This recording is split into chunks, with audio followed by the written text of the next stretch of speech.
Welcome back to William Ware Games Corner.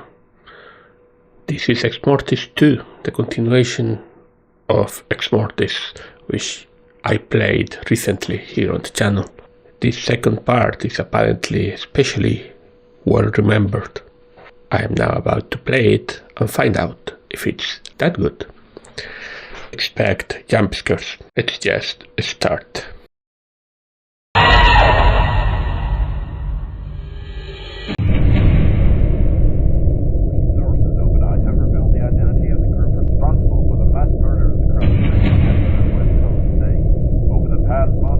Identified as the exmortis have been linked to every settlement, town, and city in its past. Scenes of unimaginable violence.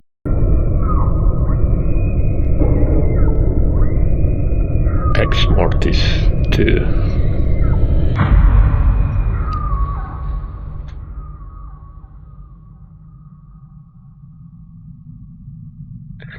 I need to close this 1 second. Yes. A game like this requires darkness.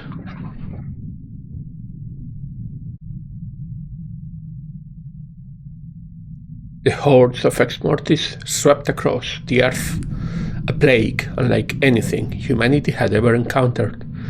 In their final stand, a handful of mankind's last survivors stood their ground, defiant of their inevitable fate. And in those last moments, as death took these brave souls, a stranger passing in the distance put his plans in motion. So this is a continuation of the, I don't know how to call it, good ending of the previous game, in which we became the avatar of Vlau, an ancient god. So... Where is your god now?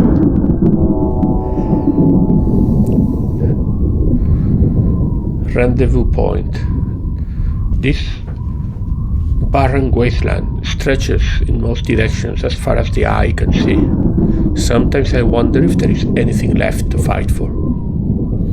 The sky has been stained blood red since the exmortis started systematically eradicating mankind from the face of Earth. The mountain range overshadows the terrain. It once was teeming with life, but now is as barren as the rest of this planet seems to be. This abandoned church was to be the resistance rendezvous point after the final stand against the exmortis. This door leads inside. I only hope that beyond this darkness I will find some survivors of the battle with the exmortis. Someone has written, "Where is your God now?" When the exmortis emerge, faith in our religions quickly turn into spiritual resentment. Where is your God now? The cross used to be a symbol of hope. Now it is nothing but a reminder of humanity's foolishness to have held such pointless faith. Oh, this is quite bleak. An old automobile is rather awkwardly parked next to the church. Let's go into the church. The rural church.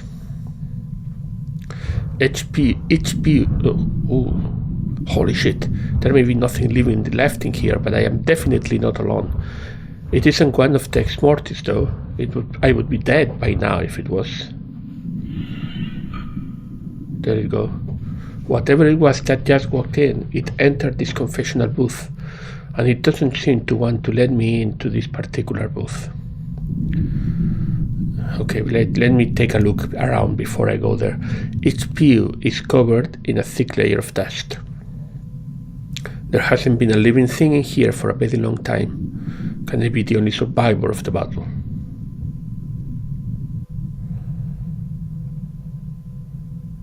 The priest's pulpit stands at the head of the church. A large Bible sits atop, open to chapter revelations, end of days. How appropriate. The statue of Christ looks over the room, which was once filled with his faithful followers. What I see now is all that is left of them. Light pours in to the church through the hole in the roof. I can see the crimson sky, which serves as a constant reminder of what has transpired. All the windows in this church look like they were boarded up a long time ago, to keep something out or to keep something in.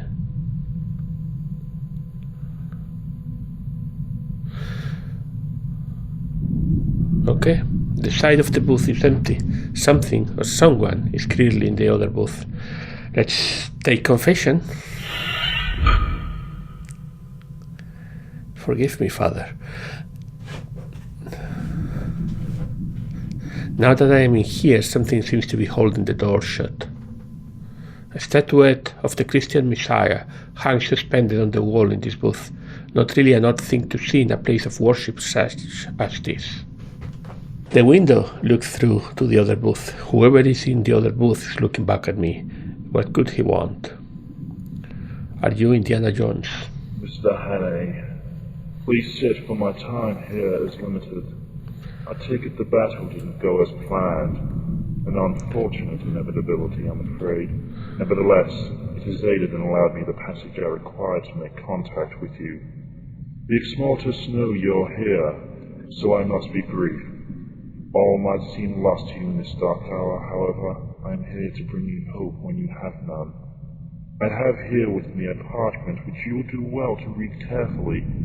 The knowledge within its pages will shed light on your path towards removing the scourge and allowing mortal man to begin rebuilding. I don't doubt that you are wondering if I am trustworthy or not. However, at this point, neither you nor the remaining fragments of humanity have anything left to forfeit. I'm afraid mankind's fate rests on your next course of action. For your sake, I hope you make the right choice.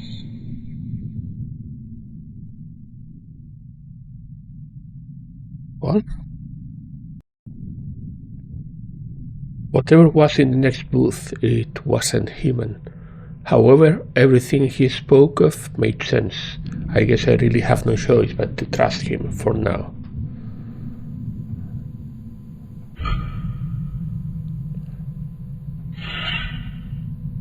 A vile stench hangs in the air that was trapped by this enclosed booth. If I can see that entity, at least next time I'll know I can smell him coming. A pile of bound papers rests on the stool. This must be the parchment the entity implored I examine. Prophecy of the Hand. One night I dreamed. A darkness once dormant, patiently waiting, was now emerging from the shadows. A light, growing brighter from beyond a dark chasm, wrapping around a pillar stained with ancient symbols.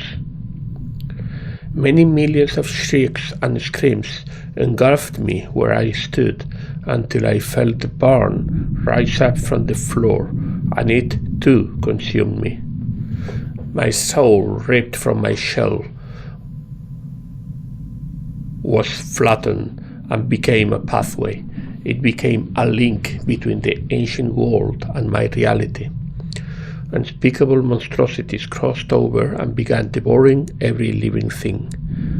And then a fiend of unspeakable size and malevolence looked at me and smiled as he crossed into my world. He introduced himself as the Ancient of the Exmortis, Blau. I could see myself, a tattered, broken man, suddenly imbued with an insatiable power. This is the main character of the previous game. I felt a sudden drive to destroy all that I knew and return it all to how it used to be before light and life. I saw myself become the Hand of Exmortis. I saw what was, what is, and what will be. I then saw a strange dagger plunge deep into me, a man holding it, a mere mortal, and something else in the shadows. But then the darkness took me as I fell to my knees and the pathway crumbled, my soul lost forever. I don't dare to dream again for fear of what other horrors await. Property of Lockyer Fields Ranch. I know the place. It's not far from here. But with the exmortis fast approaching, how am I going to get there? Can I go out?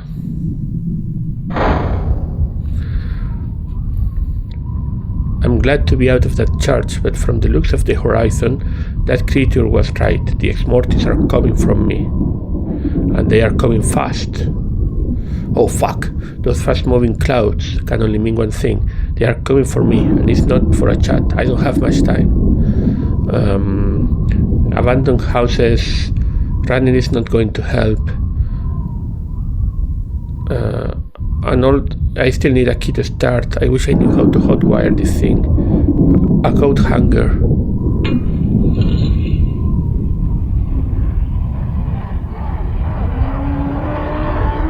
Oh.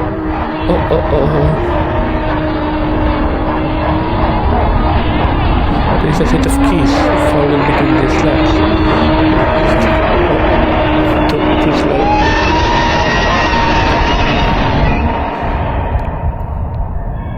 What is that? Is that blood?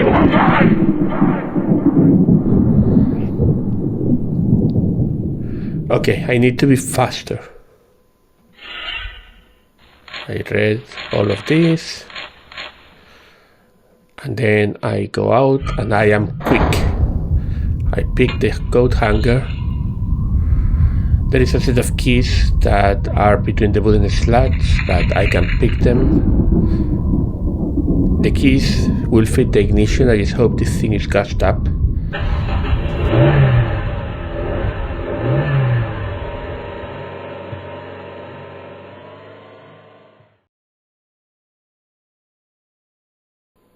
Xavier's legacy.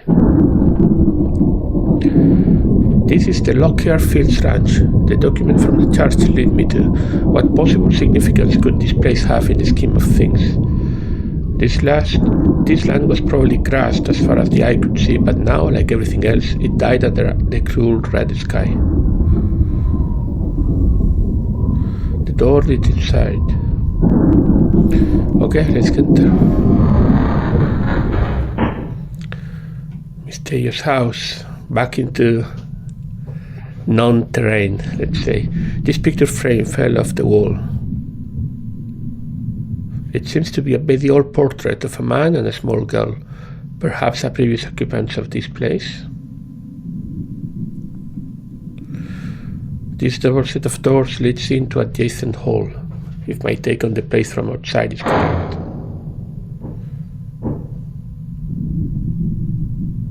There is... oh, something was moving there. There is light streaming from under the door. I could have sworn that I saw a silhouette walk past.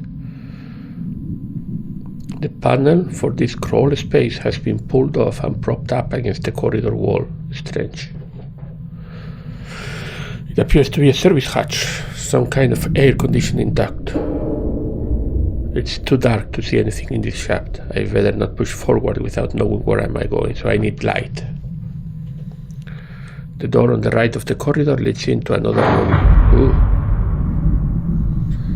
In fact, that poor bastard has his eyes, arms, legs, and heart ripped from him. Only the exmortis are capable of this kind of cruelty. I wonder to myself what is more ghastly, the sight of this poor soul hanging here, or the crimson sky I can see through this window. From the looks of the blood splatter on this chair, I assume that this poor soul was strung up before he was mutilated.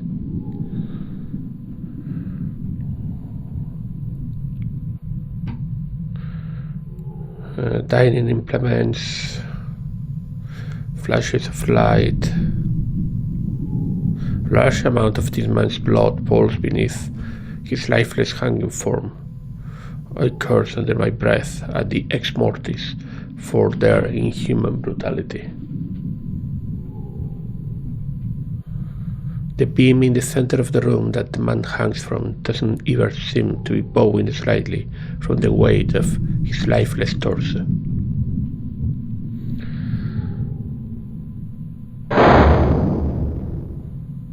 Don't close the door so strongly. Okay, let's see. Oh, it is unlocked, but it is being blocked from the other side by something. Okay, let's go back. The old portrait still hangs on the wall here. But it did fell off when I entered. Why is it? This door is somewhat dissimilar to the one on my right, but it seems to be in working order. An assortment of children's clothes, coats and jumpers hang in this closet. As much as I need a fresh set of clothes that aren't covered in blood, I doubt anything here fits me. There is a toolbox. It has a small padlock in it. 3 numbers. Okay, no idea.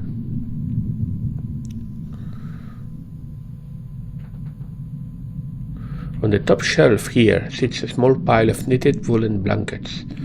I welcome the smell of mothballs over the scent of rotting flesh that seems to infect everything these days.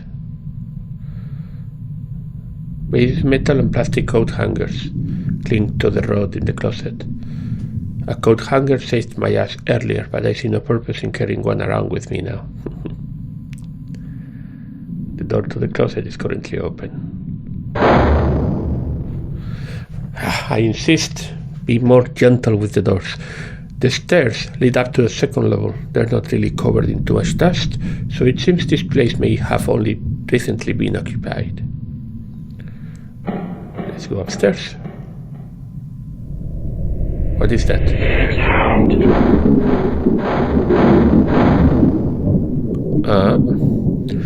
Clearly, there is some kind of entity in this house that doesn't agree with my presence here. Nevertheless, this door just doesn't want to budge open. Most of the roofing here seems rather water damaged. However, there is a section which appears to have been ripped at rather violently. A door. This scuffed up door on the left has a particularly pungent odor seeping out from the crack between it and the floor. A door to my immediate right leads into an adjacent room. I'll start with this one. More blood. Main bedroom.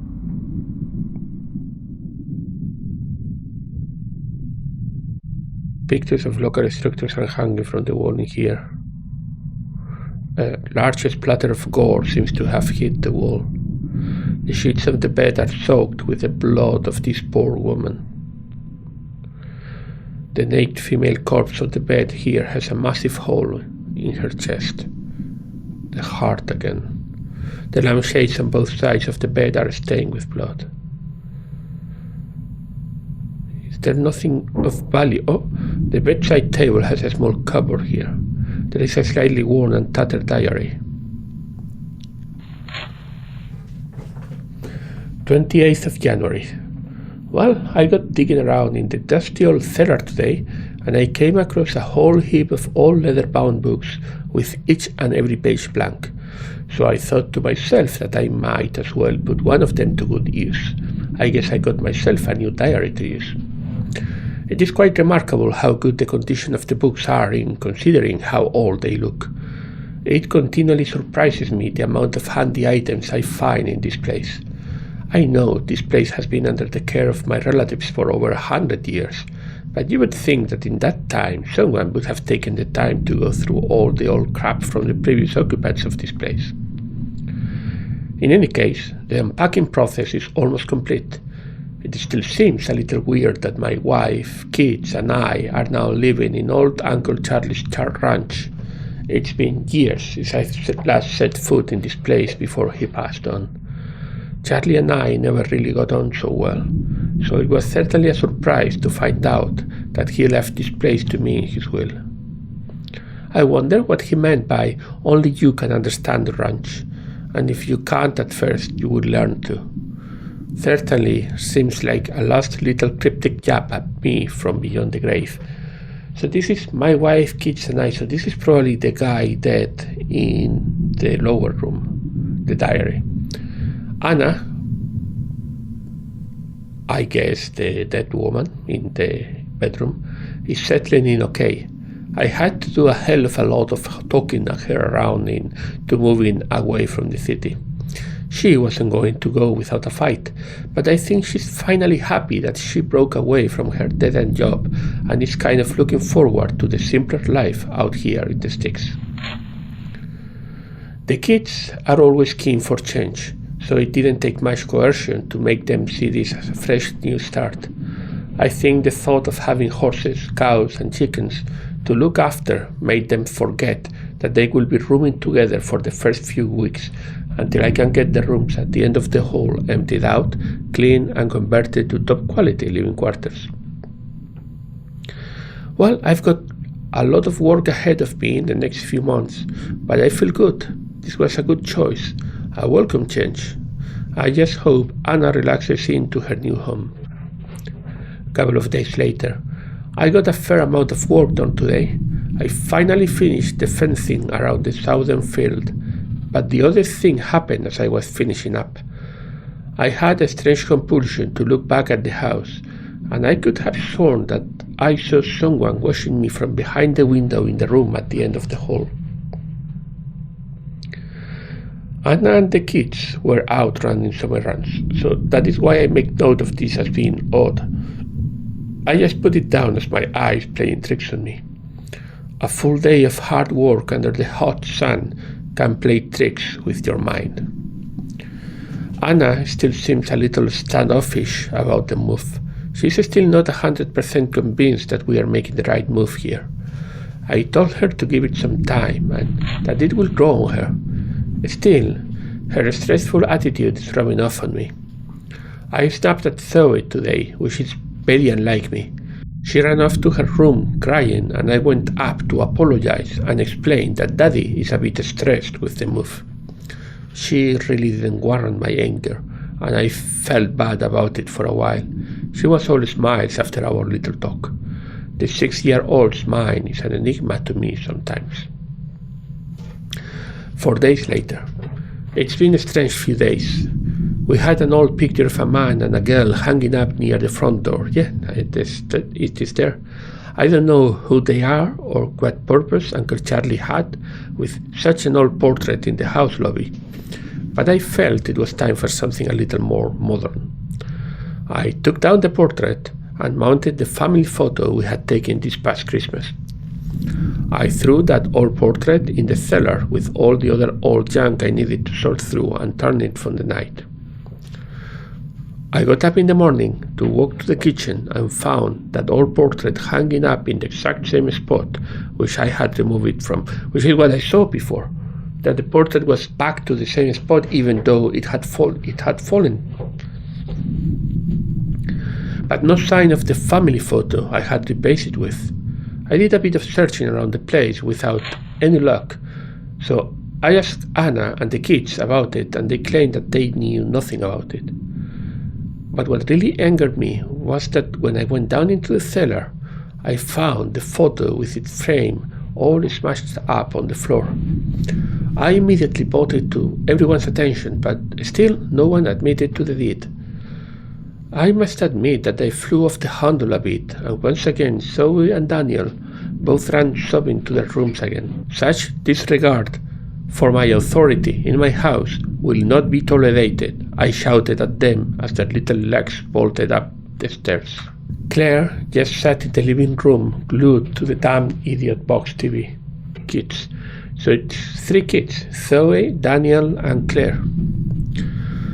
I replaced the frame for the Christmas photo and remounted it on the wall in the lobby, once again discarding the old portrait to the cellar. But this time I locked the damn door and strung the key around my neck for safekeeping. It's the darndest thing.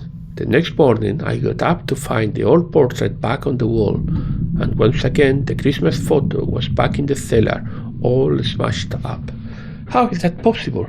There are no extra keys good for that door, and there sure as heck ain't a skeleton key for this place that I know of.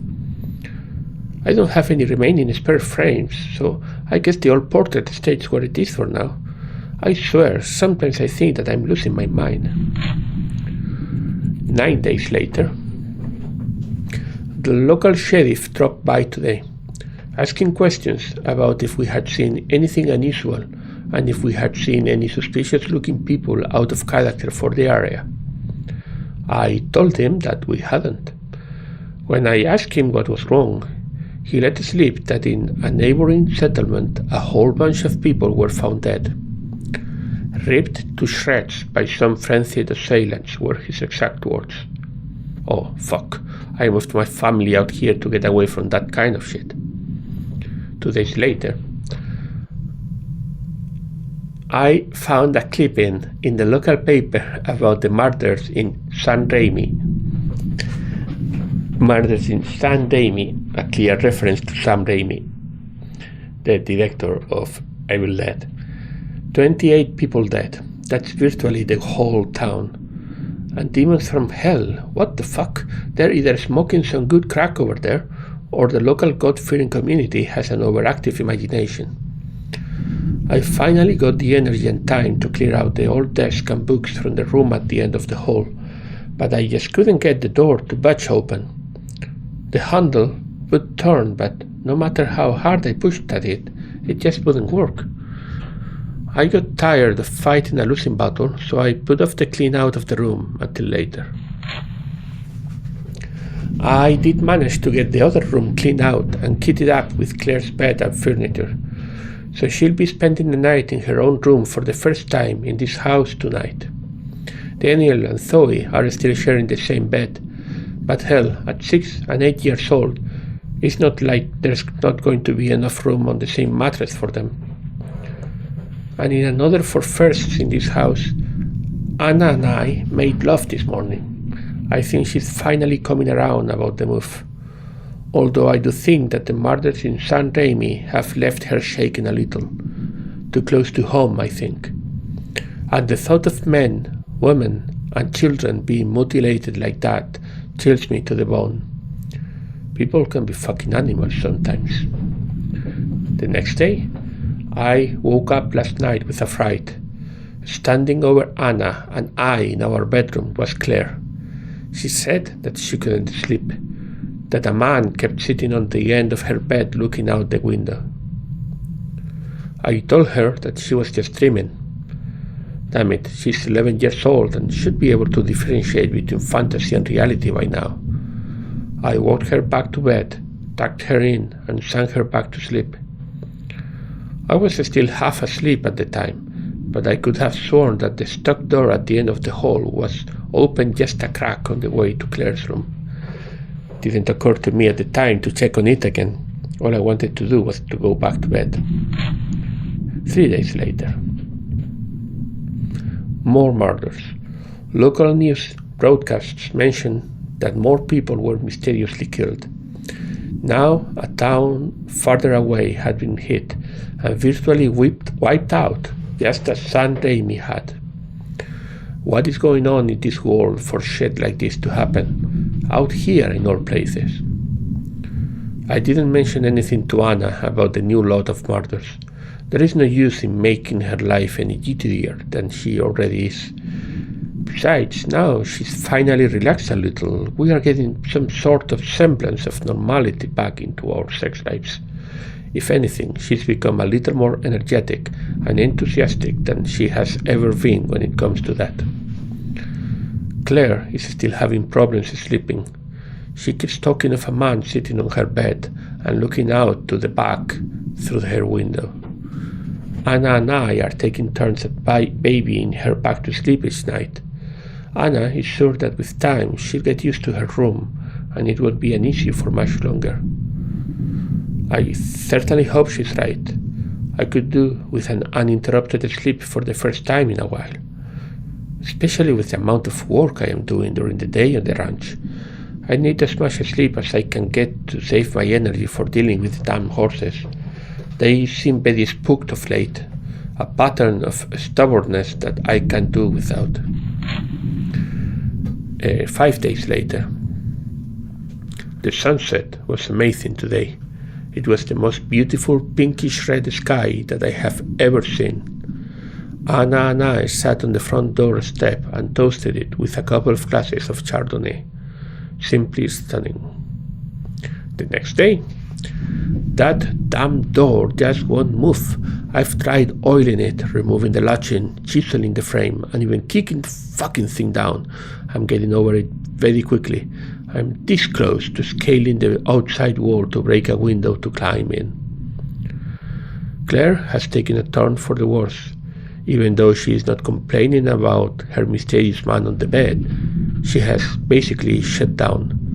The most conversation that I can get out of her is an occasional grunt, and she spends most of the day sitting in front of the television when she is not in school. She always looks so tired and unwell. If this continues for much longer, I'm going to have to take her to see a doctor. A couple of days after, new hunter, 500 dead. This is very concerning. These murders are not slowing up.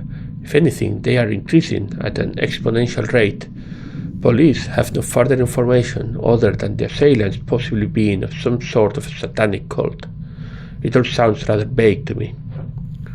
I know it's selfish of me, but the only positive thing to come from this is that the spree of murder seems to be moving away from us here.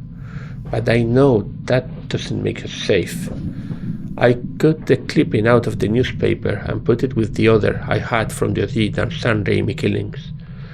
I don't know why I have this morbid fascination with these recent events. Maybe because it's so close to home. Something else that I have noticed of recently is that the daytime sky isn't as blue as it used to be, almost purple in appearance at times. The sunsets of late are amazing though, but I am starting to miss the familiar blue hue of the daytime sky.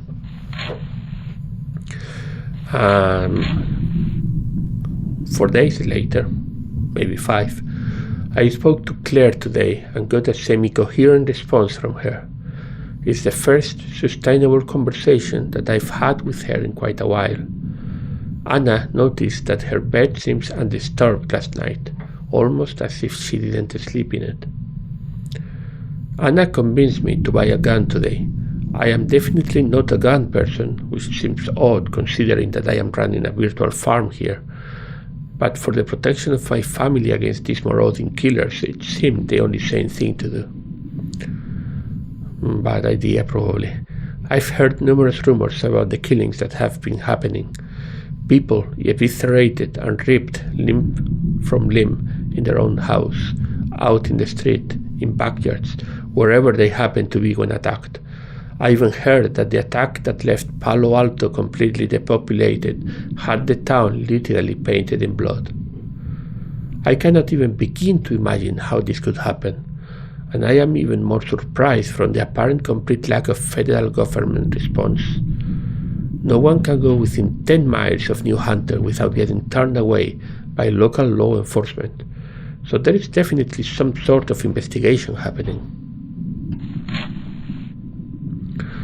3 days after that, I woke up very early this morning because I thought I heard a noise coming from the end of the hall.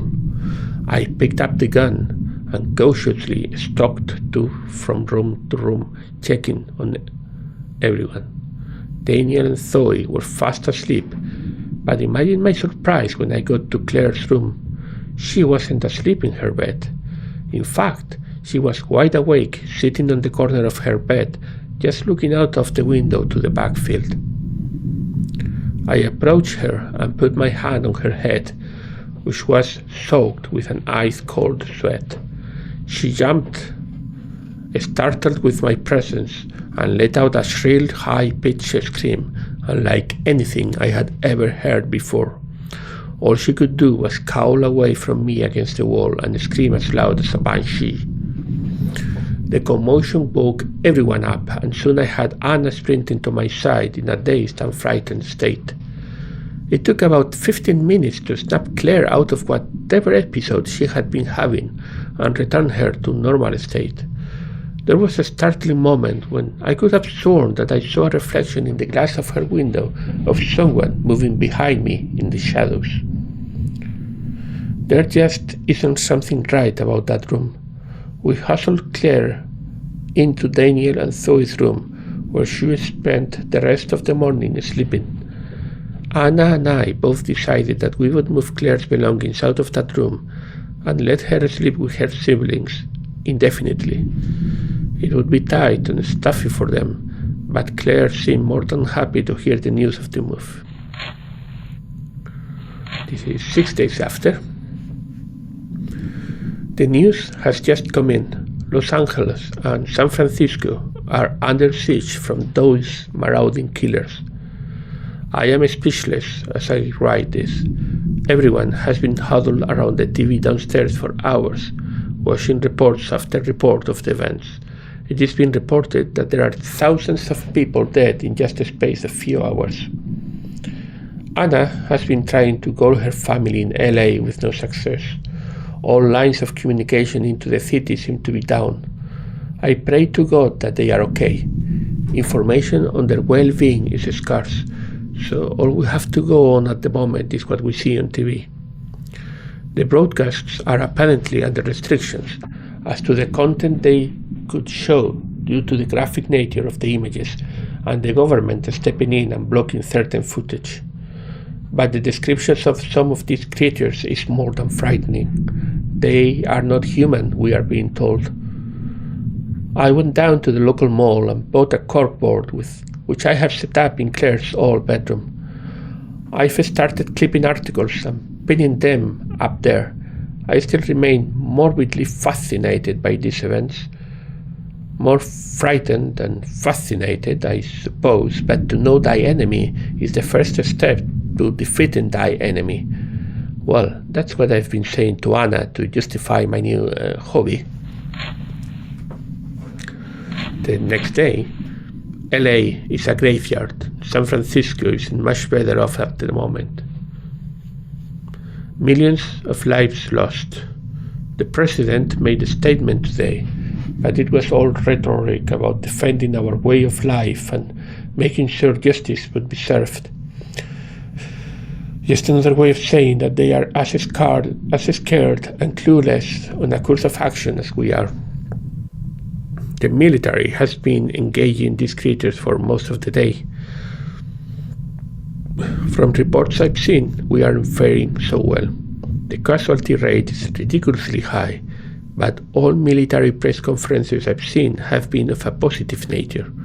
Hopefully, this isn't the war propaganda machine turning.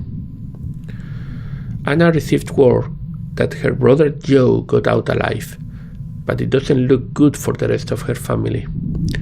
Her parents were smack bang in the middle of LA. Are those steps?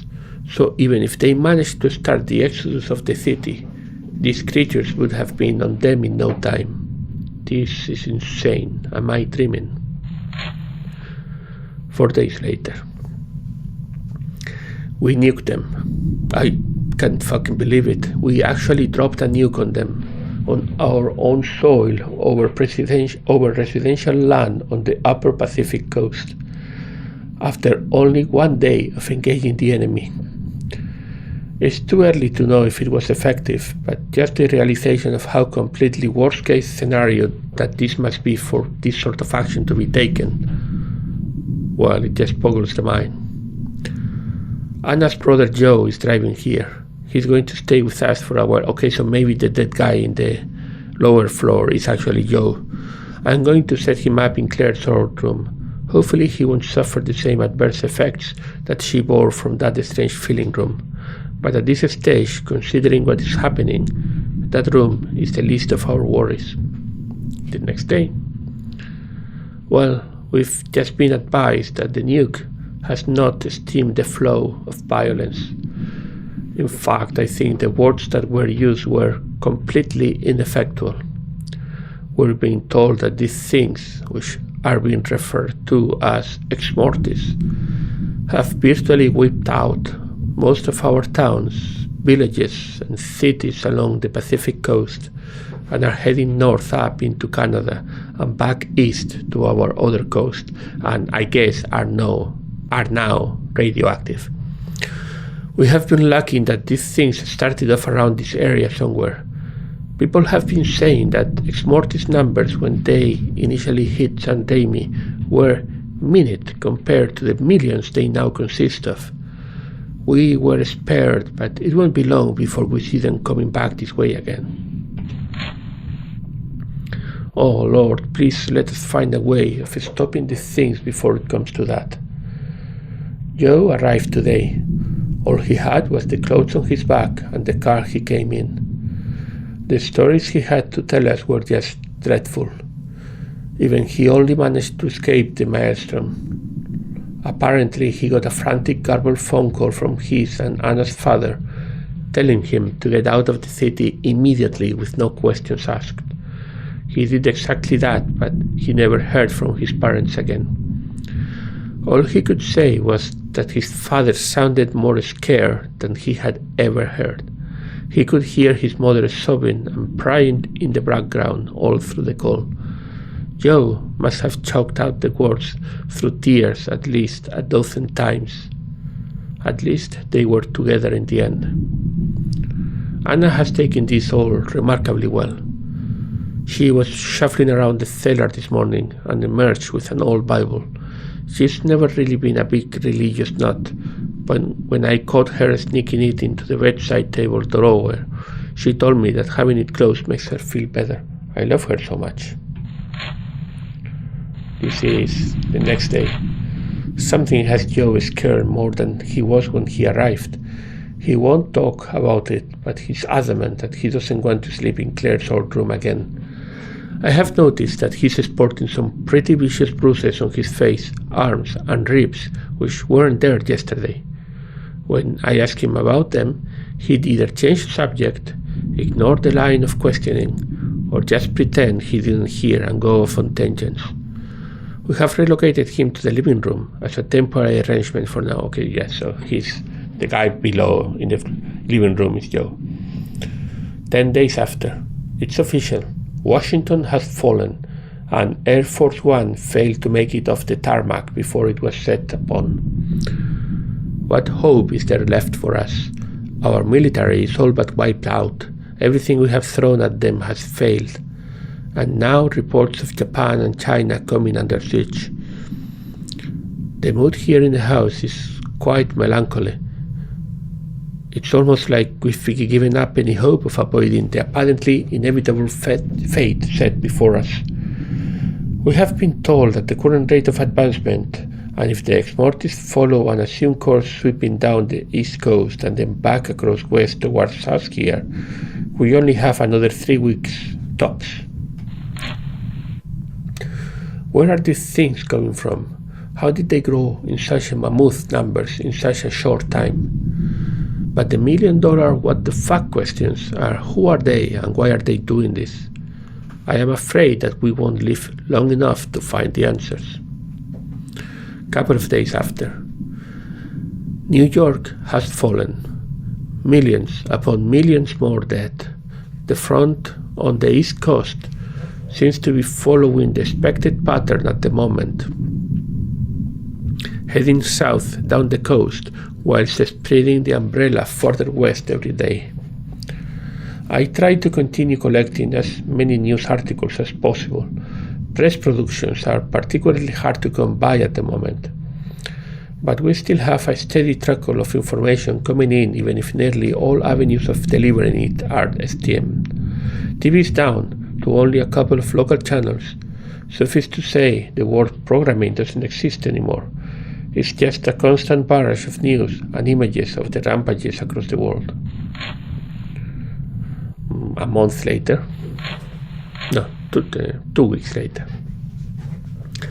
I still keep track of what's happening in other countries as much as possible, but as I have mentioned previously, information is getting much harder to come by as more and more countries are overrun. I've heard that we have earned some sort of a reprieve here. Apparently, a majority of the exmortis have broken off and are headed south to swarm over the Southern American countries. As much as that takes some of the pressure off us here, there is still a smaller surge of creatures doubling back this way, probably to finish off the smaller communities. We remain on high alert, staying within close proximity to each other at all times. Anna is the last remaining optimist amongst us. I would have lost my mind a few weeks ago if it wasn't for her positive influence. With every day that passes, they get closer, and I can feel my sanity slipping just a little bit more. 4 days later, electricity went out today. At least we had the forethought to stock up on batteries for the few essential items like flashlights. 5 days later, Anna spent most of today clearing out a lot of junk from the cellar to try and make it into a makeshift bomb shelter. A few creatures have been spotted in dashing across the open country only 50 miles from here. So while we are now in harm's way, the exmortis must have been spread pretty thin in our locality. Anna is of the opinion that if they aren't in such great numbers around here, we might stand a chance if we hole up in the cellar. I am not so sure myself, but it is definitely a better option than just standing out in the open waiting to be slaughtered. Most of the local properties have purchased portable CBR radios and air horns to alert neighbors of incursions. 6 days later. People are getting jitterier by the day, it seems. There was a false alarm today at the Jackson house. As soon as we heard the air horn, we frantically rounded up the kids and huddled into the cellar, only to hear Bob's sheepish apology radioed across the TV. Doc, it was just a dog. I haven't laughed that hard in ages. In fact, I haven't laughed at all in ages. Poor old Bob Jackson was probably getting an earful from his wife. I'd hate to have been in his shoes today. Couple of weeks later, the Colbys are dead. They didn't even have time to get to the shelter. After a few hours of waiting anxiously in our cellar after the alarm, we broke radio silence to check on everyone's welfare. The Colbys were the only ones that didn't answer. Joe, Bob, and I geared up and drove up to the Colby house, and nothing could have prepared me for what we saw. Greg, Karen, and his kids were just torn to shreds. Karen's torso was strung up from the tree out the back, and her legs were just a mutilated mess at the foot of the stump. We found bits of Greg scattered around his back porch, and the kids... Oh God, the kids, the suffering they would have been subjected to. Now, I am dry retching as I write this. No one deserves to go through that. Is this what we can expect? Will my own children, my own flesh and blood, end up the same way that the Colbys did? What kind of fate is that? Seeing this level of inhumanity firsthand has affected me more than anyone will ever know. 11 days after, since the Colbys, things have been pretty quiet. Our provisions have started to get fairly scarce these last few days. I don't know how much longer we are going to be able to hold out for. 5 more days. As much as I hated doing it for so many reasons, Joe and I had to return to the Colby house to raid their supplies.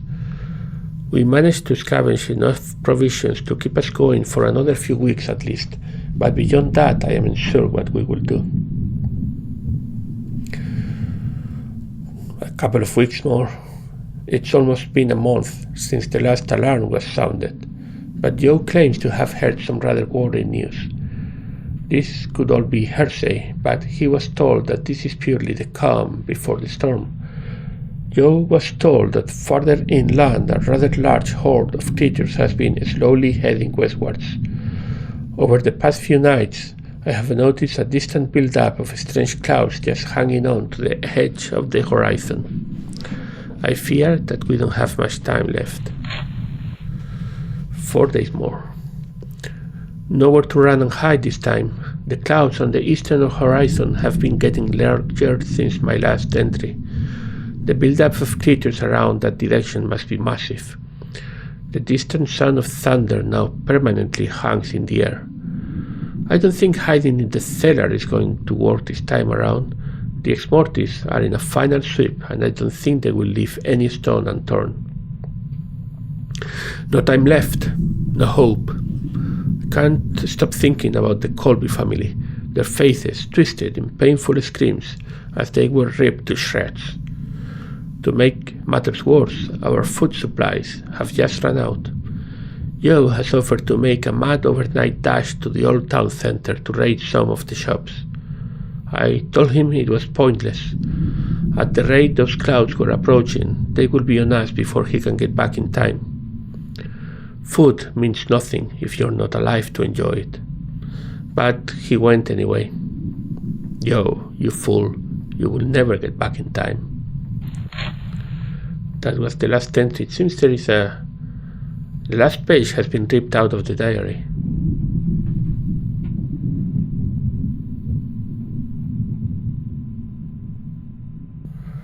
I suspect that he killed his wife with his gun.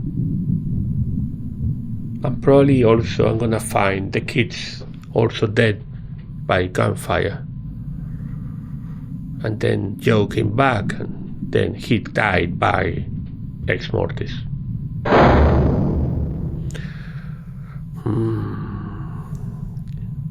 Can we just go out and burn everything, burn the earth?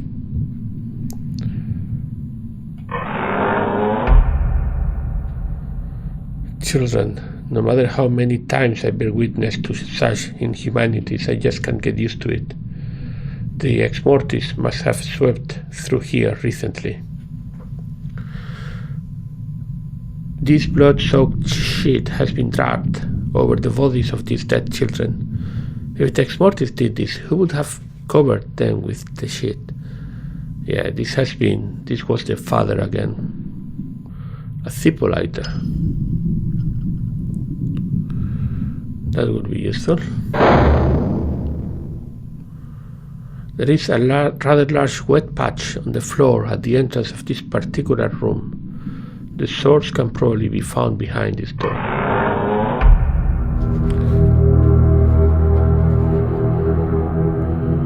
There is a fair amount of blood on the floor here. Whoever it belongs to was probably dragged to the bathtub from the looks of it. Whatever all that blood is from is probably behind the shower curtain. Okay, I'm gonna open it. I'm gonna get a jump scare in 3, 2, 1. No jump scare. The bath is stained with blood of a recent kill, but whoever's blood this is no longer in the tub. The toilet is splattered with a small amount of blood. There is no point in opening the lid. What do I expect to find in there other rather than the obvious? I can flush at least. A set of pull-down blinds hanging from this window. The glow of the occasional flash of light in the sky lights up the room. It seems the water supply to this place is still functional. This tap seems to be working just fine. Nothing useful here then. Okay, let's get out. Jump scare maybe? No. There is another door on the far end of the left wall of this corridor. Is this Claire's room? The apparition I just saw was looking out this window. What could she have been looking at? All I can see is the scorched earth and the distant horizon. The blood of the little girl stains the wall and floor here. She didn't even see it coming. I can still feel her melancholy presence in this room. It's a corkboard hanging on the wall here. It is covered in newspaper clippings of recent events, probably right up until the press stopped running at least. Someone has scrawled "No hope" in what looks like blood. This is the front page of a newspaper with a picture of the first nuke drop on the exmortis. I remember that day sitting glued to my TV watching the coverage. America at war. Nuke fails to stop exmortis.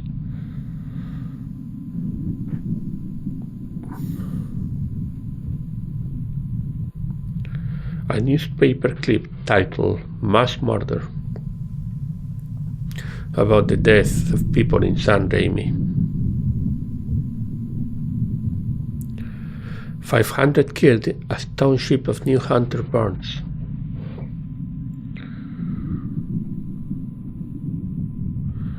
Infantry mobilized, martial law declared, major cities under siege. This is the same that the diary was talking about. Exmortis, Judgment Day. Vatican City devastation. The Pope and his clergy were all dead. A state of anarchy, Washington in flames. Assailant's name, the exmortis. Exmortis, inhuman.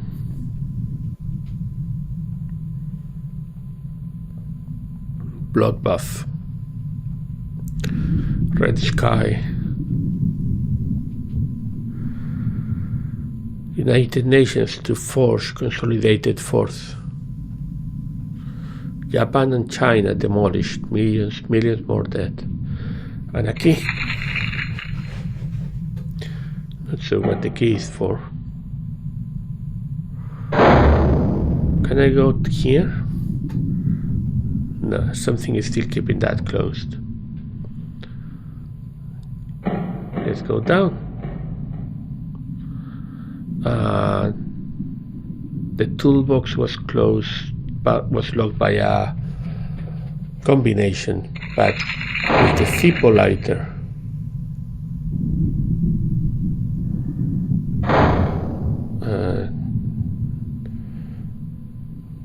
That must be Joe. I can go in here. Oh, this is awful. Ah!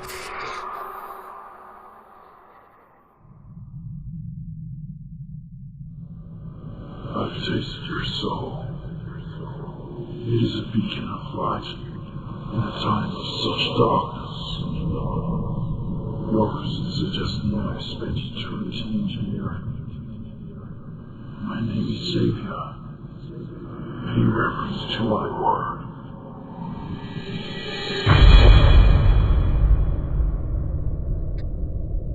Savior.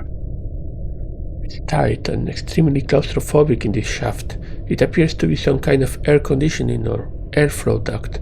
Thankfully, it's large enough for me to move through.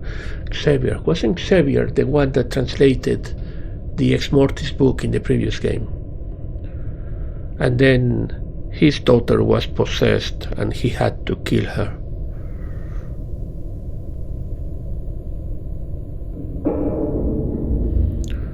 Light streams into the crawl space through the vent. Beyond its haze lies another room, but I can't seem to make anything out from here. The vent is fastened to the wall too tightly to remove the screws with my fingers. I need the toolbox.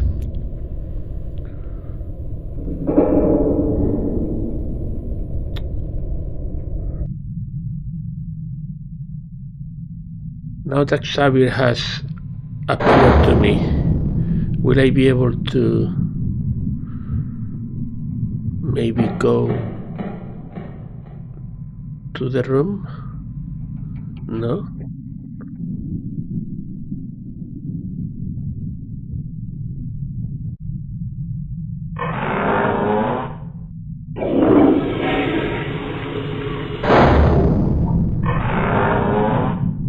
What am I missing then?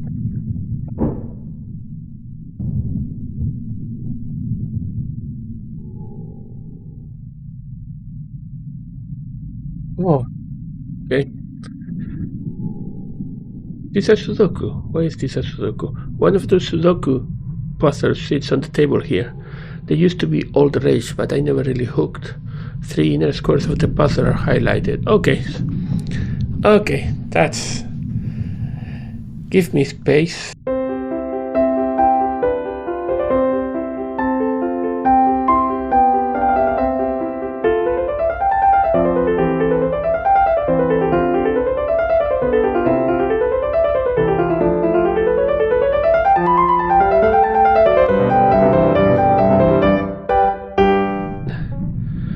Then I'm missing 4 and 8, so this is an 8 and this is a 4.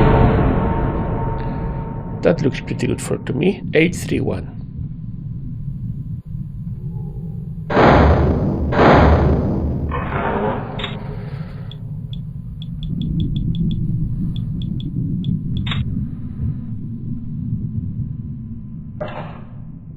There is an assortment of tools in this case. There is a screwdriver in here that might be of use in opening that vent in the crawl space. Yes.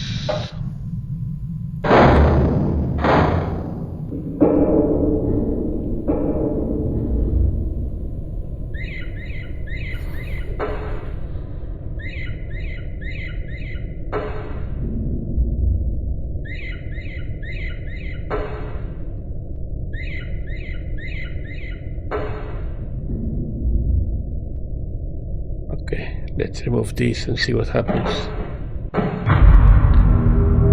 Oh, this may be the father then. The body of a man is slammed over the table. From here it looks like a self-inflicted gun wound did the damage. A bloodied gun lies on the table next to this corpse. It appears to be the weapon he used to take his own life. The gun is loaded with 5 bullets. Finally a weapon. 5 bullets. 5 bullets, no bullets, bullets. Sorry. So that's 1 for me, 4 for the next 4 exmortis I find. There appears to be a handwritten note on some old bloodied up paper.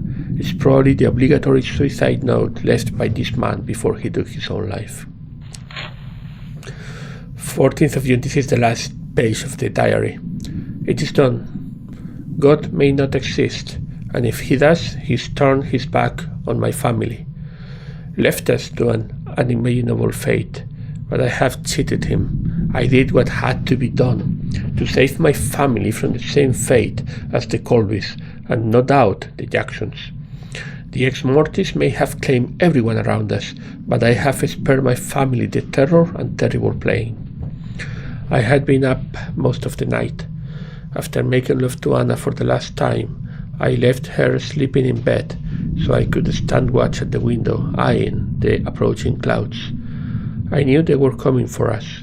The distant sound of panicked air horns filled the night sky. It wasn't going to be long before they would be on our front doorstep. I decided then and there, the first sign of light, I would take my beautiful wife and our 3 children's life before they could. At 5:30 a.m. I kissed Anna for the final time. She awoke with a smile, but when she spied the gun in my hands, she stood bolt upright, but she was too late. I moved to the kid's bedroom to only find Daniel still asleep. I ran my fingers through his soft brown hair before shooting him once in the head. I moved towards the end room before I spotted Claire standing at the window, in some kind of trance watching the clouds. I took aim before she could even react, I sprayed her blood on her old bedroom wall. Zoe, my little Zoe, it pained me the most to do this to her. I found her cowered in a corner of the bathroom, crying her little blue eyes out. I swung open the door, and when she saw it was me, she lit up like a Christmas tree. She cried and flung her arms around my legs, asking what was happening. She had thought the exmortis had finally come for her. I told her not to worry, and that she should wash her hands. When she turned back from the sink, that is when I shot her. She slammed to the ground, but she was still breathing. No, I couldn't let her suffer. I dragged her to the bathtub and shot her again and again.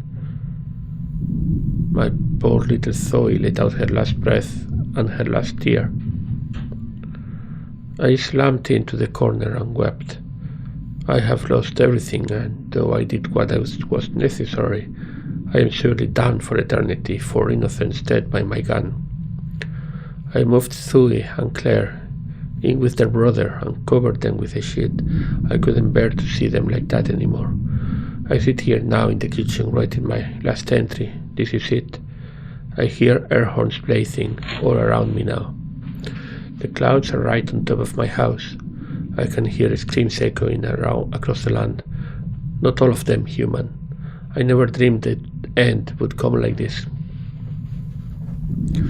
I can see a car coming over the hill in the distance.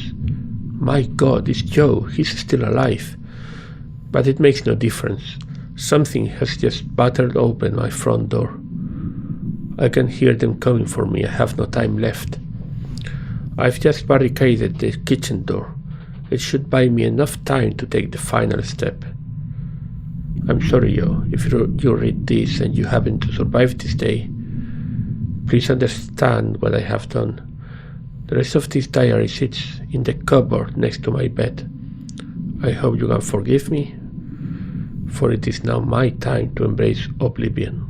I love you, Anna, Zoe, Daniel, and Claire.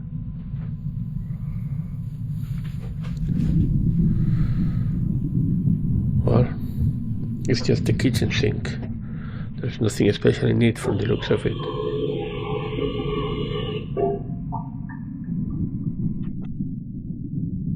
The overhead lights used to be electrical, but have since been converted to house small candles since the grid went out, I presume. This window looks out to the north. There is not much to see, with exception to the numerous rotting animal carcasses littering the field. The door leads outside and to the back of this place. Things probably won't be any safer outside than it is in here. The rear of this place looks as torn up as the front does. One hell of a horde of creatures must have torn this place up in a frenzy recently. This urn is filled with what I assume to be the ashes of a former resident here. Charles is engraved on its exterior. Okay, so the door to the cellar is currently closed. This key I have fits perfectly into its lock. The darkness of the cellar sends a chill up my spine. There is a set of stairs that lead down to the shadows.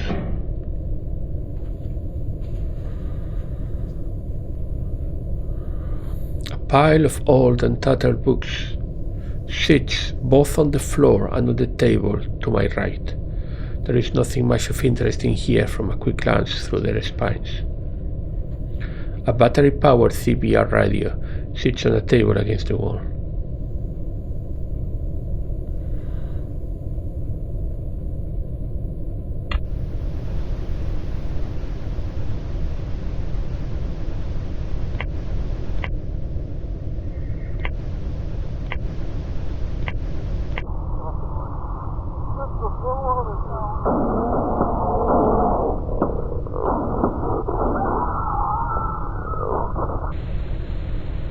There.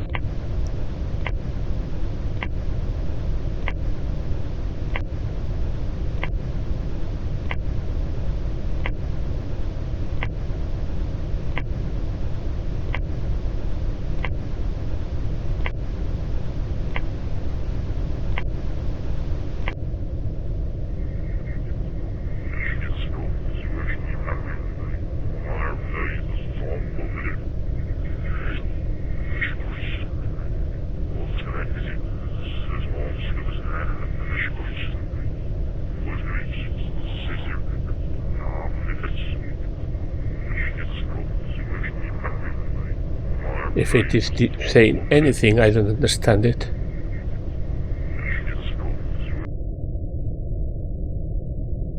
Another cardboard box lies open to my right. This one is filled with cables and various electronic devices. All of these are useless to me unless the power is magically restored. Nice foundation work. I'm glad I forked out the dollars to have my old house done by professionals. Ha! Not that it really matters much now.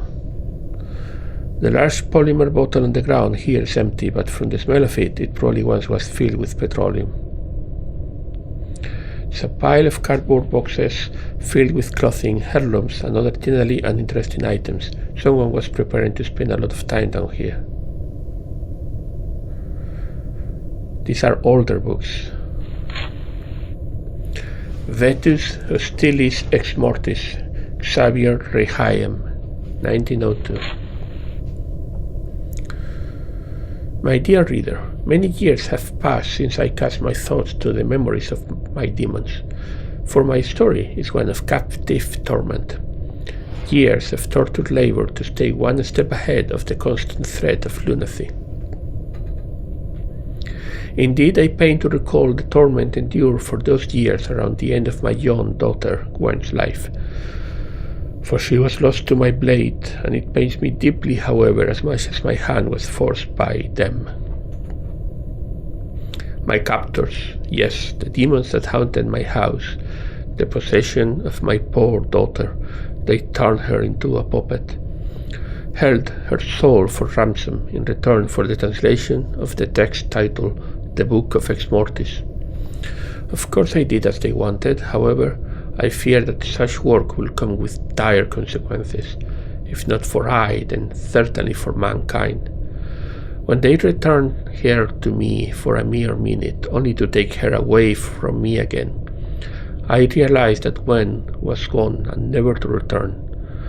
I suppose in a way I wasn't killing my daughter, I was killing the demons that took hold of her. I digress. My purpose for penning this text is not to alleviate the pain memories I carry with me, nor is it to gain unwarranted sympathy for my eternal plight. I ultimately utilize this medium to serve a dire warning to whatever years of humanity we as a species have left on this earth. An unspeakable evil resides in the hills not half a day trek from my current abode here in Lockyer Fields. I have witnessed firsthand the cruelty of the entities I have come to know as the exmortis. I can only further elaborate on the threat these beings posed upon humanity once I have summarized the nature of the beast. To understand the history of one's enemy is to be one step closer to salvation. The following is a summation of the Book of Exmortis. The ancient Dominion War, in a time before life and light, corporeal beings did roam our lands, ruling over those smaller and less powerful sentients. These fiends of great power and might were many in number, but their greed to exert their dominion over others saw these lands bathed in the permanent blood-stained hue of war. Many ancients and lesser entities and lesser sentients were slaughtered in the resulting conflicts. Eventually, only 3 ruling beings remained. The merciless Gafafta. Lord Gafafta held rule over a vast army of sentients, having single-handedly delivered the death blow to the majority of opposing nations. His power was only exceeded by his hunger for total control and the effective purging of his enemies. The manipulator Blow, while Lord Blau's armies were by no means comparable in size to his opponents, they fought with a great ferocity and unwavering loyalty to his rule. It was the belief that he had a gift of influence over others that made it almost impossible to remove oneself from his service. He was considered the general's general. The tactician Azrael. Lord Azrael's armies were slightly smaller than those of Gafafta, and he was in no matter as influential as his brother Blau. However, he was created as a ruler and a master tactician. If there was a way of turning the tide of victory against an aggressor, Azrael would carry it out effectively. The age-old war continued to rage on between the 3 remaining ancients, but the tide had turned in a final assault on Blau's loyal armies. Azrael, being the master tactician, had realized that the inevitable victory here leading to the eventual confrontation with Kefafta's forces would result in defeat. Kefafta's armies were numerous, and the only way for him to be defeated would be to work with Blau against the greater enemy. In the wake of the destruction of Blau's last bastion, Azrael had his brother captured, but instead of disposing of him, he asked of him to lead their consolidated armies against the mighty forces of Kefafta. Blau had no choice but to agree, and lead Azrael's armies he did. It was the bloodiest battle to have ever been fought, and eventually Lord Blaus plunged his sword deep into the heart of Kefafta, his life force stolen from him. Kefafta crumbled and perished. Blau had won complete control of the Earth realm for Azrael to rule over. However, Lord Azrael had learned from the history of the ancients before him, and had decided to have Blau destroyed before he could carry out the inevitable treacherous challenge to his rule. But what he did not count on was the extent of Blau's influence on his armies. Azrael was soon deposed from his throne, and Blau destroyed his corporeal form to assume control of his new consolidated dominion. Emergence of the exmortis. Over many millennia, Lord Blau ruled with an iron fist over all sentience. None would dare oppose his word, but in time his powers of influence diminished, and a faction of lesser beings had his corporeal form destroyed, and his ethereal form banished to roam the lands forever as an earthbound entity.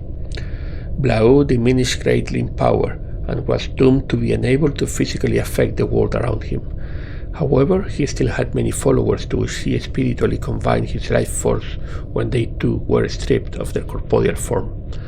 The Legion of Exmortis was born, and over the course of millions of years did it grow stronger and work towards regaining the power of influence and totalitarian control of the Earth realm. The Soul Bearers. Over the millions of years following Blau's removal, the Earth took on a different look. The ground turned green and lush with vegetation, while the sky was no longer stained with the blood of the ancient Dominion war. Strange beasts appeared on the lands and in the oceans, but the most significant of these creatures to emerge was man, for it seemed that these fragile beings possessed a gift. It was a gift that would grant them with great power over the roaming malevolent demons and spirits of the ancient world. Man was born with a soul. Over many thousands of years, man destroyed the remaining evil Earth realm sentients and entities. The scores of entities that had survived the Earth's metamorphosis had been destroyed forever. But, unbeknownst to man, the powerful exmortis lay dormant, surviving through their strength in numbers and reveling in the wisdom of their ancient leader, Lord Blau. The Hand of Death. The blood of 5 innocent soul bearers, marked with the symbols of the ancient Blau, has the power to bridge the gap between the ethereal plane of existence and the earth as dominated by man and beast today. The influenced man shall become the hand, his soul the pathway, and the source of strength for the demonic horde. The Book of Exmortis, in its original Adamaic form, went on to detail the further ritualistic orientation of the link between our world and the spiritual plane, described quite frequently as the ancient land. I dare not put pen to paper again for the reproduction of the incantation of the hand, for fear of my tainted soul. Following the tragedy that was my daughter Gwen, I felt compelled to continue my work, looking for an answer to this evil. I spent day after day translating more and more ancient occult texts pertaining to the dark arts which surround these entities. For years I worked through each book of the archaic collection until I came across a precious find. Imagine my surprise when I located a text which could lead to the downfall of the dominion of Exmortis.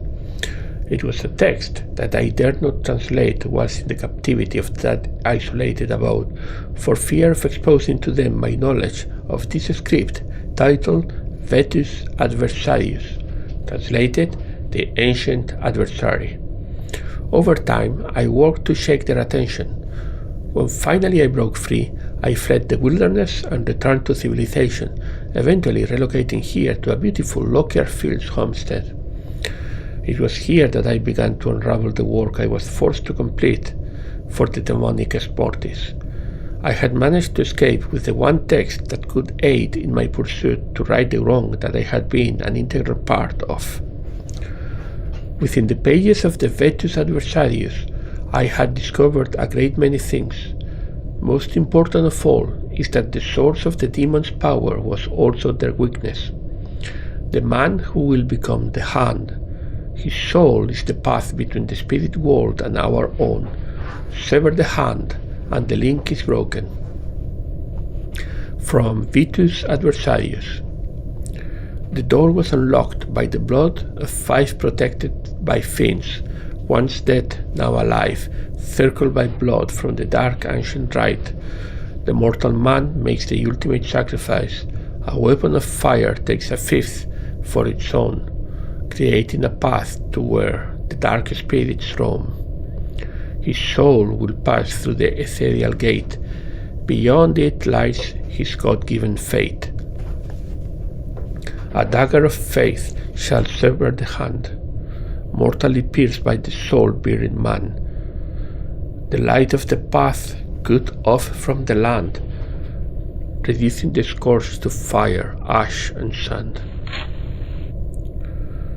For many years I have studied this passage from every possible angle. I have noted that the blood of 5 is once again prominent in creating the link between our physical world and the spirit realm. But what of this mortal man's ultimate sacrifice? What of this dagger that the passage speaks of? And who is this man that the script references? So this family, they were 5, and ultimate sacrifice is taking his own life, right? I cannot answer these questions, but I am certain all will become clear when the time is right. All I can do is make available the tools required for our Savior to rid the land of this plague when it inevitably comes to be. I know now that this is my purpose in what little years of life have remaining. Now more than ever, I believe that within our faith we will find the answer. The circle of life, portal to the spirit realm by an act of ultimate sacrifice involving the use of the weapon of fire, which is the gun.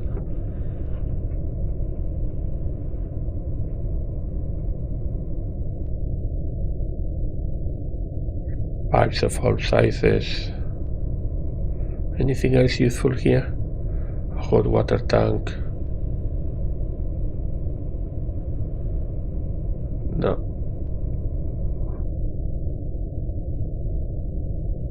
Okay. Then... Ooh, this is different. Oh shit, the exmortis are getting closer. I don't have much time. I better get back in the house and figure out where to go from there quickly.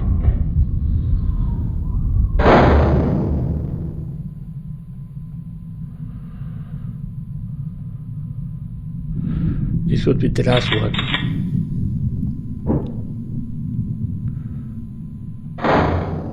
Okay. Is that so? He just took his own life when I entered, thinking I was the exmortis.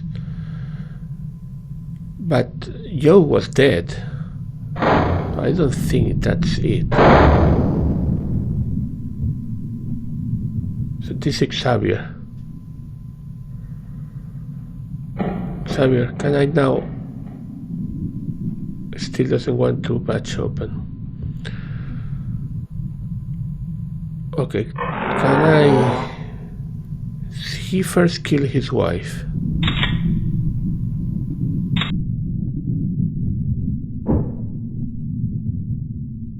Oh wait, there is a Bible in here. I didn't see this before. With this dagger, sever the link, and the demon horde will fall. Within your faith lies the answer. Within your faith.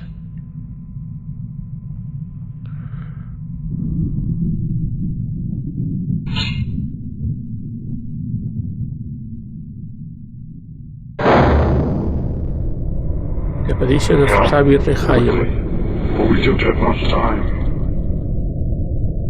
I better follow him quickly. Help me, Xavier. Sacrifice. Xavier's room. Sacrifice. What is this sacrifice I have to make? I don't have much time to figure it out. A wooden chair sits in the middle of the ceremonial circle. I guess I am supposed to sit here, but what I am supposed to do?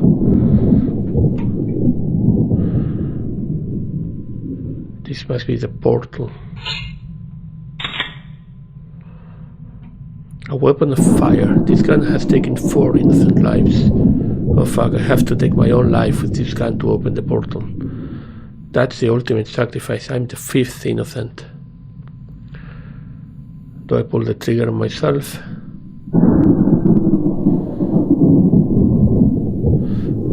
Yeah.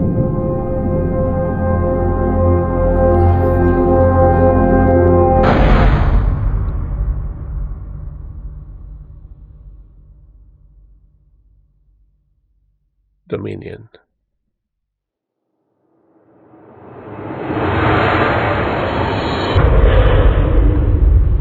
Spirit Realm is another strange beacon drifting at the least distance. These boys need to be powered up and linked together before I can move onward.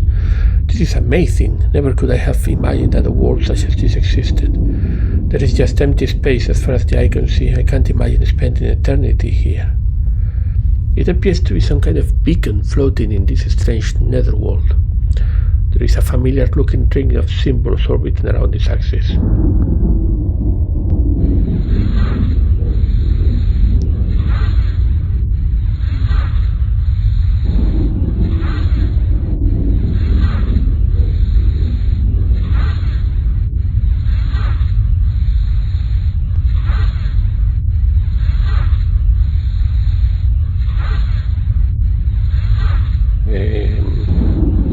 What?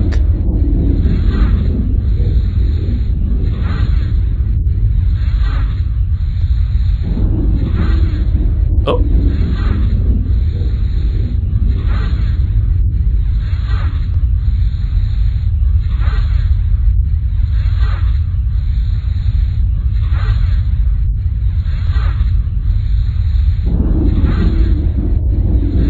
That worked.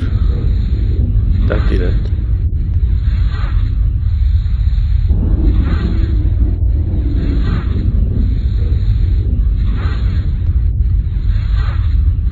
I don't know what I'm doing.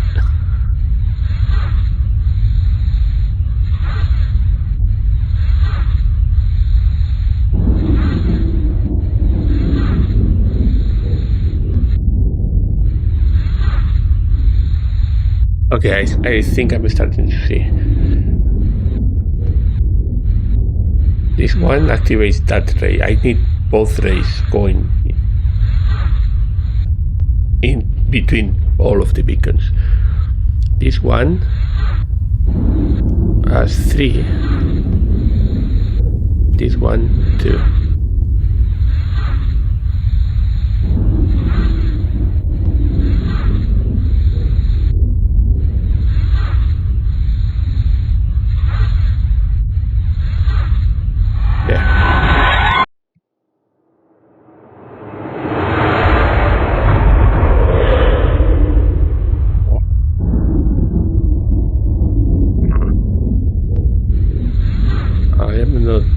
Convinced of this.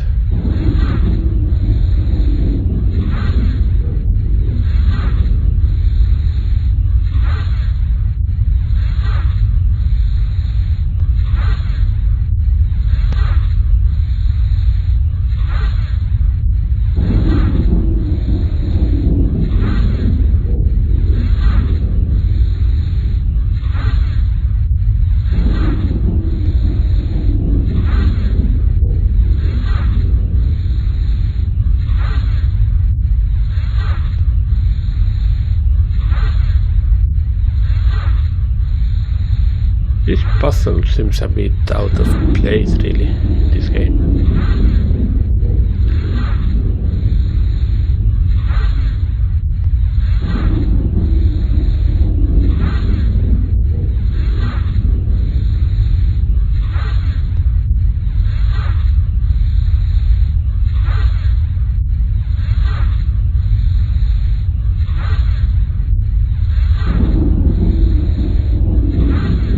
How do I get... When I click on this one,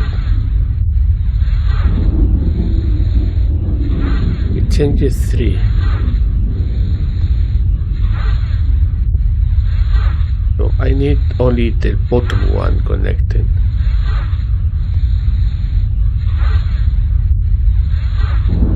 Like that.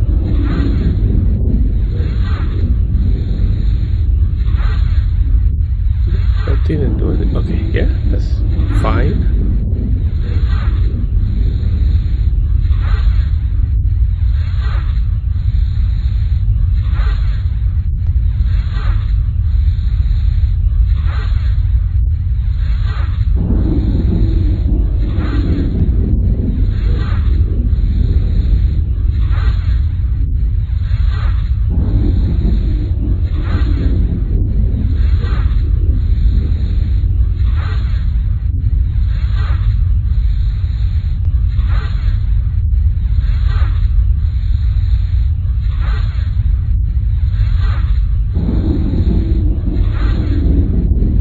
Sorry, but this totally kills the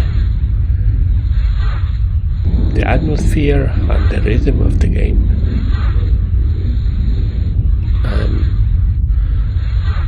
I was already a bit dubious by the inclusion of a Sudoku puzzle, as much as I like Sudoku.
Going round in this.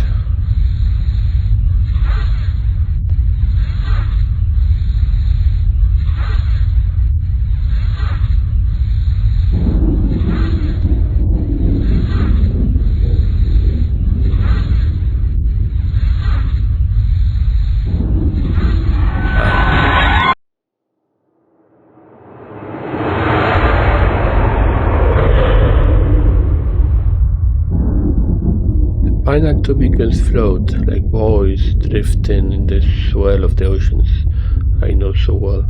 Beyond this point lies my world, Earth, or what is left of it, I guess. The symbol means what was, what is, what will be. The last two read Ancient Dominion. I don't know how I can read them, I just can't. Maybe it's this place. This is the doorway back to the Elf realms. So this is how the exmortis are recorporealizing and flooding across the planet. Well, here goes nothing.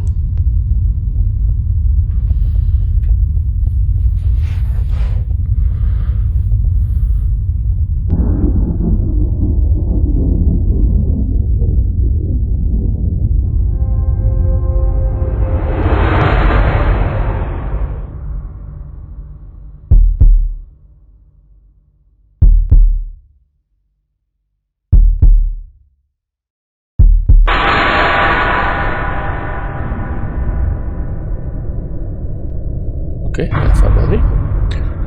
The tunnel behind me appears to have recently fallen victim to a cave-in. My only way out of here is to push ahead through this archway.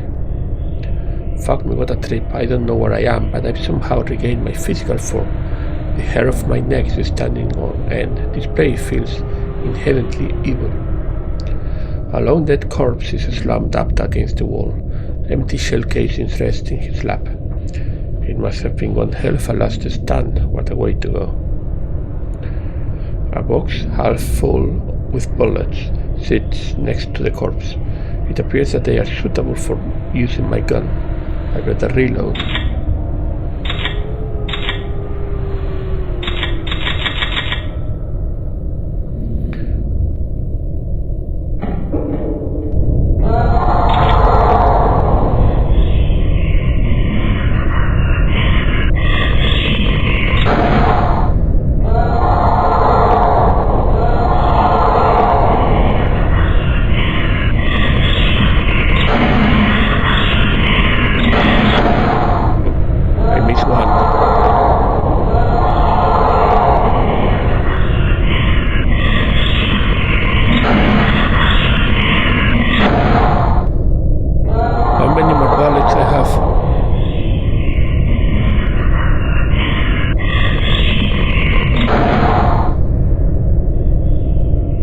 This has got to be the hand of exmortis. Bullets don't seem to affect him.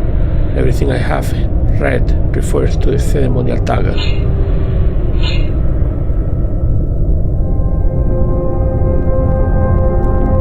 Is this a dagger I see before me?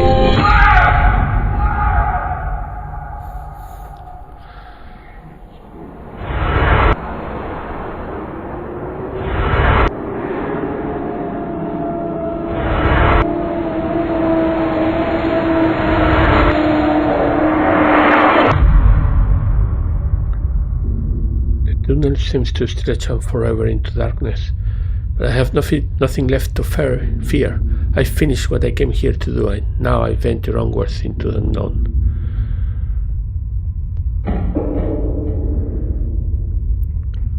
Another tunnel into the darkness.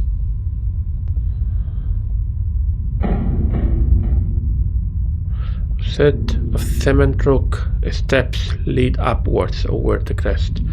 I feel a very faint breeze against my skin.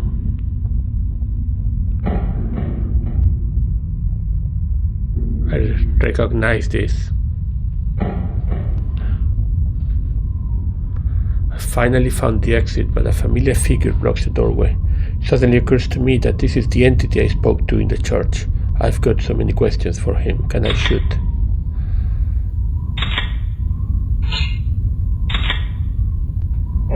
Mr. Hannay, how good it is to see you again.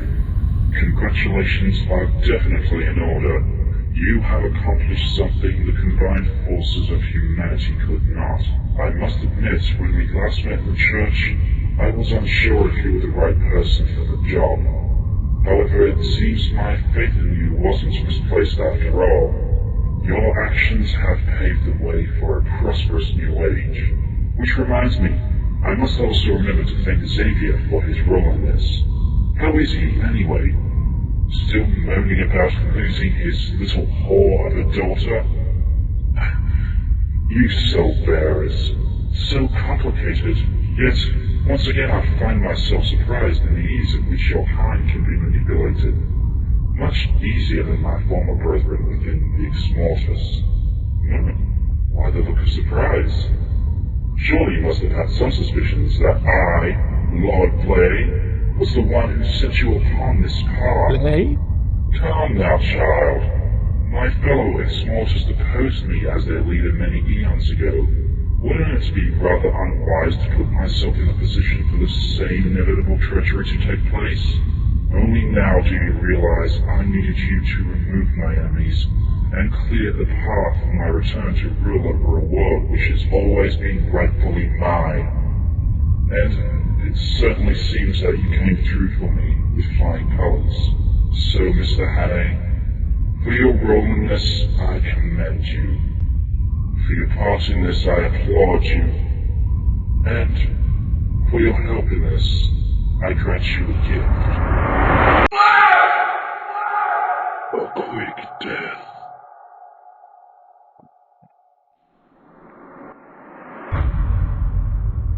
And that is exmortis 2. Don't think this one has any other endings. I can't think how that would go. I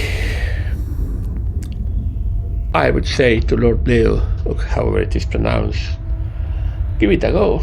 Cannot be much worse than our current leadership.